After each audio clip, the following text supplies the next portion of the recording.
তার আগেও সন্দীপ ঘোষ রটিয়ে দিয়েছিল যে এই এরকম 20টা ছেলে মেয়েকে তাদেরকে ফেল করানো হবে। প্রতিদিন নির্যাতনের শিকার এরা, বহুবার আত্মহত্যার চেষ্টা করেছে।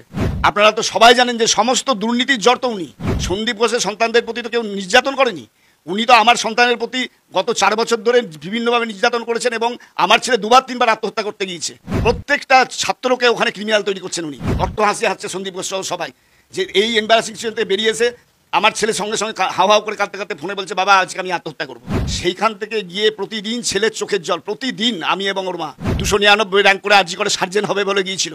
আজকে তার সমস্ত স্বপ্ন ভেঙে চুরমার। আমি মাননীয় মুখ্যমন্ত্রীর কাছে করজোরে আবেদন যে আপনি অন্তত এই দানবকে, এই নরপিশাচকে অন্তত পশ্চিমবঙ্গের আর কোথাও আর ঠাঁই দেবে না।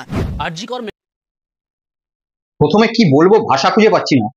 একজন পিতার করুণ আর্তনাদ রাজ্যের মুখ্যমন্ত্রী মমতা বন্দ্যোপাধ্যায়ের কাছে। হ্যাঁ, সেই মুখ্যমন্ত্রী, যে মুখ্যমন্ত্রীর কাছে আমরা গোটা বাঙালি সমাজ, গোটা পশ্চিমবঙ্গের মানুষ একমাত্র ভরসার চোখ রাখি, একমাত্র ভরসার একটা ব্যক্তি তাকেই আমরা মনে করি।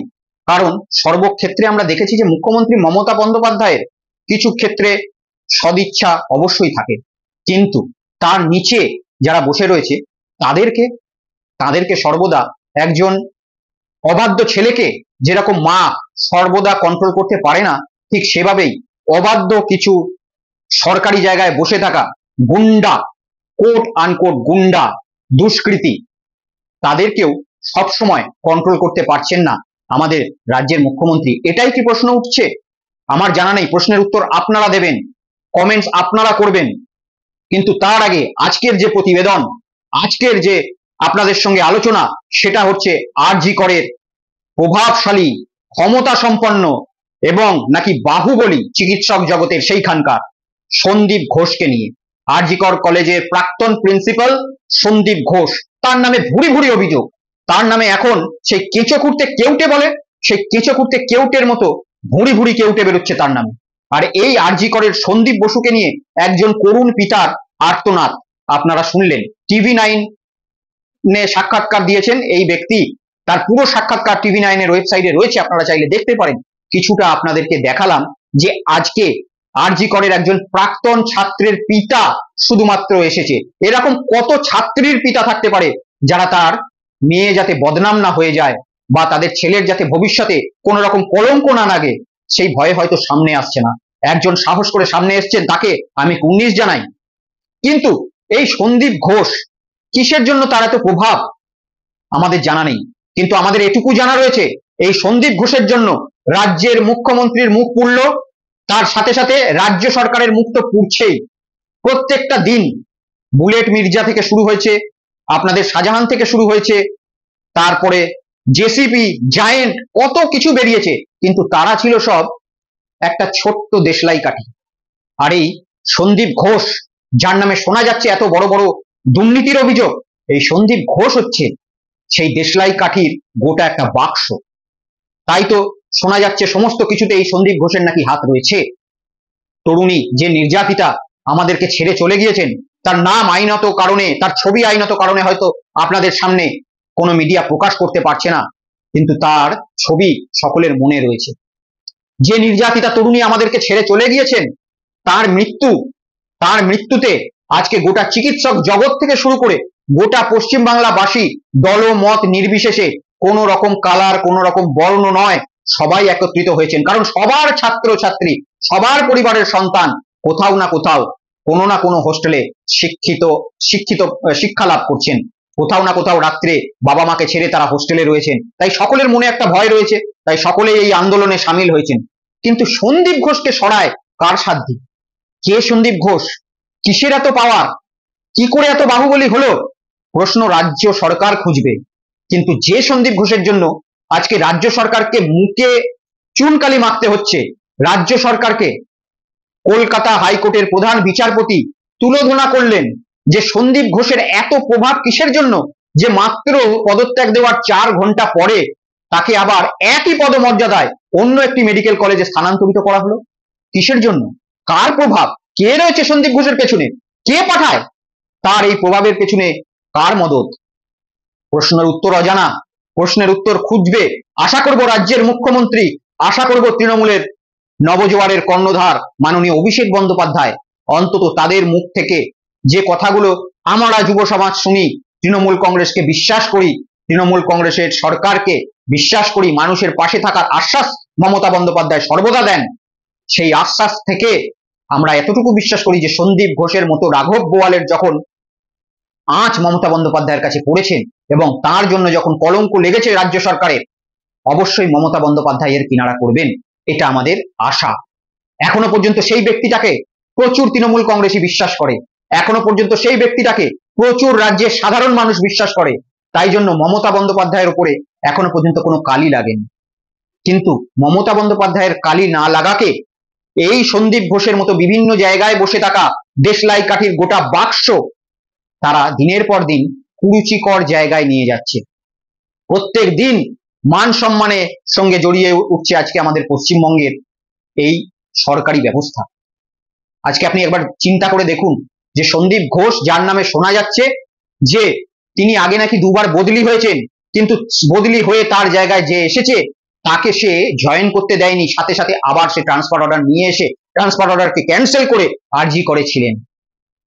আরজি করের একজন ডেপুটি সুপার তিনি সন্দীপ ঘোষের নামে অভিযোগ করছেন যে এই সন্দীপ ঘোষ আরজি গড়কে একটা তার দুর্গ হিসাবে তৈরি করেছিলেন, যে দুর্গকে ভেদ করার কারো সাধ্য ছিল না, এমনকি স্বাস্থ্য দপ্তরেরও নয়। যে দুর্গ থেকে তিনি নাকি যেগুলো বায়োলজিক্যাল ওয়েস্টেজ রয়েছে, অর্থাৎ সিরিঞ্জ যেগুলো চিকিৎসার ক্ষেত্রে কাজে লাগছে, সেই ব্যবহৃত সিরিঞ্জ তিনি নাকি ব্ল্যাকে পার্সেল করতেন, অন্য জায়গায় ব্যবসা করতেন। সেগুলোর যে ওয়েস্টেজ গ্লাভস চিকিৎসকরা ব্যবহার করে ফেলে দিতেন, সেগুলো নাকি তিনি ব্যবহার করার জন্য অন্য জায়গায় আবার পাঠাতেন। এত বড় তার স্পর্ধা। এই সন্দীপ ঘোষের নামেই এই ডেপুটি, সেখানকার যিনি ডেপুটি চিকিৎসক রয়েছেন, ডেপুটি সুপার রয়েছেন, তিনি অভিযোগ করছেন তিনি থাকাকালীন নাকি সন্দীপ ঘোষের ভুরি ভুরি দুর্নীতি তিনি ধরেছিলেন এবং স্বাস্থ্য দপ্তরকেও জানিয়েছিলেন, কিন্তু কোনো ফল হয়নি। উপরন্তু তাকে 4 ঘন্টার মধ্যে ট্রান্সফার করে দেওয়া হয়েছে। ডেপুটি সুপার তিনি জানিয়েছেন যে সন্দীপ ঘোষ সেখানকার ক্যান্টিনের সমস্ত তোলা তুলতেন, সন্দীপ ঘোষের অবৈধ পার্কিং সেখানে রয়েছে এবং সন্দীপ ঘোষ সেখানে চিকিৎসার স্বার্থে ব্যবহৃত সকল জিনিস, আগেই বললাম যে বায়োলজিক্যাল ওয়েস্টেজ গুলো রয়েছে, সেগুলো দুর্নীতি করত, সেগুলো বিভিন্ন জায়গায় পাঠাতো, ওয়েস্টেজ গুলো বিক্রি করত। সেই সিরিঞ্জ আরো কত মানুষের শরীরে ঢুকে কত রকম রোগ হতে পারতো, এইচআইভি হয়েছে কিনা সেটাও আমাদের জানা নেই। তারপরেও সন্দীপ ঘোষ বহাল তবিয়াতে সেখানে দুর্গ চালিয়েছে। সন্দীপ ঘোষ এক একটা ছাত্রছাত্রীদের কাছ থেকে নাকি পাশ করে ইয়ে দেওয়ার নাম করে 10 লক্ষ টাকা করে তুলতেন, ভাবতে পারছেন? আর এই অভিযোগ সন্দীপ ঘোষের নামে কিন্তু অনেকবার হয়েছে, কিন্তু তাকে কেউ সেখান থেকে টলাতে পারেনি। আমি জানি না রাজ্যের মুখ্যমন্ত্রীর কাছে সেই খবর গিয়েছে কিনা কখনো। আমার এতটুকু মুখ্যমন্ত্রীর প্রতি বিশ্বাস যে যদি গিয়ে থাকতো তিনি ব্যবস্থা নিতেন, এবং এখন যখন গেছে সন্দীপ ঘোষের এগেনস্টে আশা করি নিশ্চয়ই ব্যবস্থা হবে। যদি না হয় সমস্ত মানুষের কাছ থেকে সন্দীপ ঘোষের জন্য যে রাজ্য সরকারের বদনাম হচ্ছে তার ইম্প্যাক্ট কিন্তু আগামী ভোটে পড়তেই পারে, এ বিষয়ে কোনো সন্দেহ নেই। আর এই আরজি করের এই রকম ভুরি ভুরি সন্দীপ ঘোষের দুর্নীতির ভুরি ভুরি কাজ যখন সামনে আসছে, আদালত যখন সামনে এসেছে, তখন আদালত সামনে এসে মমতা বন্দ্যোপাধ্যায়ের বেঁধে দেওয়া ডেডলাইন পুলিশকে রবিবার পর্যন্ত যেটা দিয়েছিল সেটাও তারা আদালত গ্রাহ্য করেননি। আদালত বলেছে ইমিডিয়েট টেস্ট ডায়েরি সিবিআই কে দিয়ে দিতে। যদিও সিবিআই কতটা কিলকিরানা করতে পারবে সে বিষয়ে সন্দেহ রয়েছে, কারণ বিভিন্ন ক্ষেত্রে সিবিআই ব্যর্থ, প্রচুর প্রচুর কেলেঙ্কারি রয়েছে যে কেলেঙ্কারিগুলোর সিবিআই কোন রকম কুলকিনারা করতে পারেনি।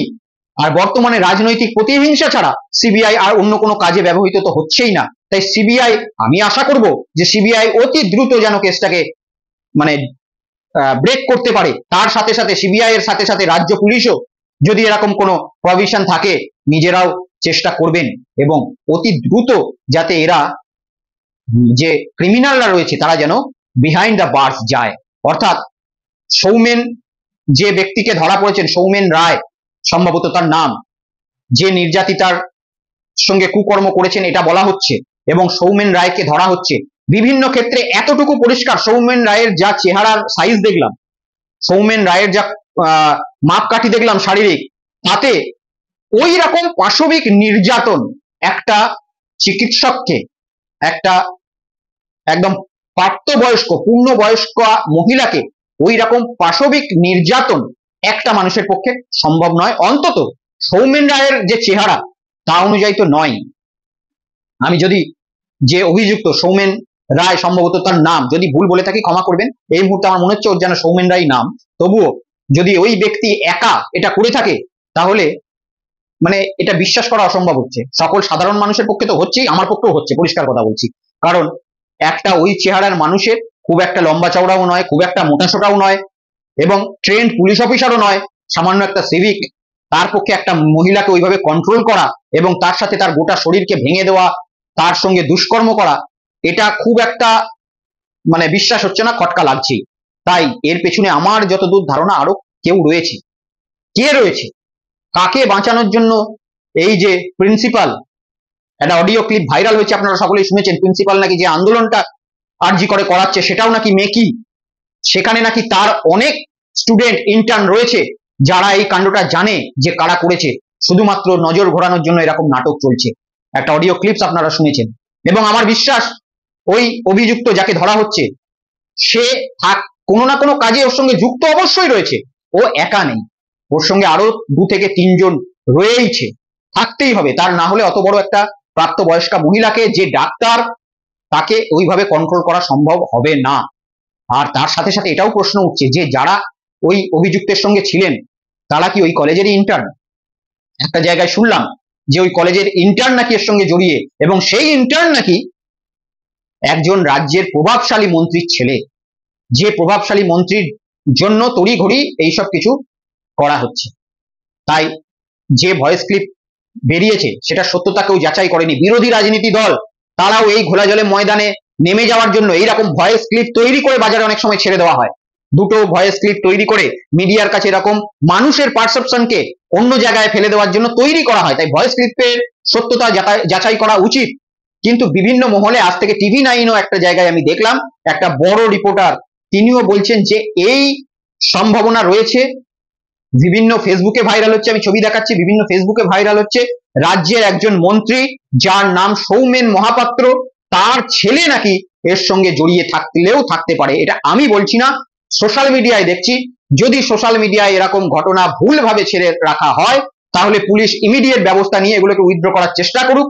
আর যদি সোশ্যাল মিডিয়ায় সৌমেন মহাপাত্রের নাম, ছেলের নামে যে অভিযোগ করা হচ্ছে, সেটা বলা হচ্ছে যে নাকি ঘটনার পর থেকে নিখোঁজ, আন্ডারগ্রাউন্ড হয়ে গিয়েছে, এবং তাকে কেউ না কেউ শেল্টার দেওয়ার জন্য এই প্রিন্সিপালের এত এই জায়গাটাকে ম্যানিপুলেশন করার এত চেষ্টা।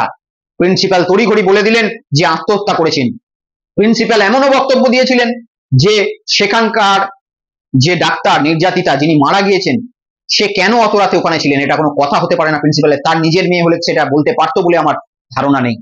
তাই প্রিন্সিপালকে, এই যে প্রাক্তন প্রিন্সিপাল, যে কিনা এত প্রোটেস্ট হওয়া সত্ত্বেও, যেখানে ছাত্রদের প্রোটেস্ট চলছে, সাধারণ মানুষের প্রোটেস্ট চলছে, আজকে স্বাস্থ্য দপ্তরে কারা বসে রয়েছে, যে সরকারের মুখকে বদনাম করে সেই প্রিন্সিপালকে তড়িঘড়ি আবার একই মর্যাদার আর একটা অন্য জায়গায় কলেজে পাঠিয়ে দেওয়া হলো।